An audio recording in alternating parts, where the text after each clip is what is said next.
এখানে circuit set up দিছি, সার্কিটটা সেট আপ দেওয়া।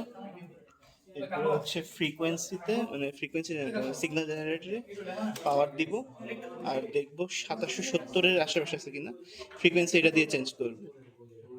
এটা হচ্ছে 2 পয়েন্ট, এটাই অ্যারাউন্ড 2770, অ্যাকুরেটটা হয়তো হবে না, ভ্যারি করবে।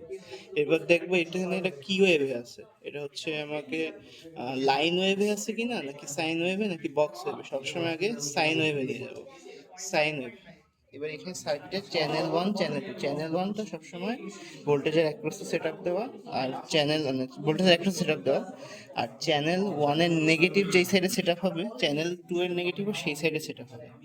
একইভাবে চ্যানেল ওয়ানের পজিটিভ যেই সাইডে, চ্যানেল টু এর পজিটিভও সেই সাইডে। এরপরে অসিলোস্কোপে পাওয়ার অন করবো, একটু সময় লাগবে সিগন্যাল জেনারেট হইতে।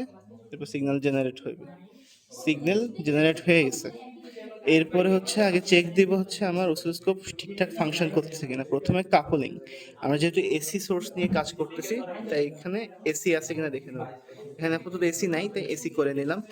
এরপর সোর্স সবসময় চ্যানেল ওয়ান থাকবে, মানে চ্যানেল ওয়ানের আশেপাশে আমার হচ্ছে চ্যানেল মানে সোর্সের পাশে আমার চ্যানেল ওয়ান দেওয়া, যেহেতু তাই চ্যানেল ওয়ান হচ্ছে সোর্স, চ্যানেল ওয়ান। এরপর হচ্ছে গ্রাউন্ড দুইটা অফ থাকবে, আর এইদিকে হচ্ছে চ্যানেলে আমরা বেরি করব, channel one, channel to, channel dual.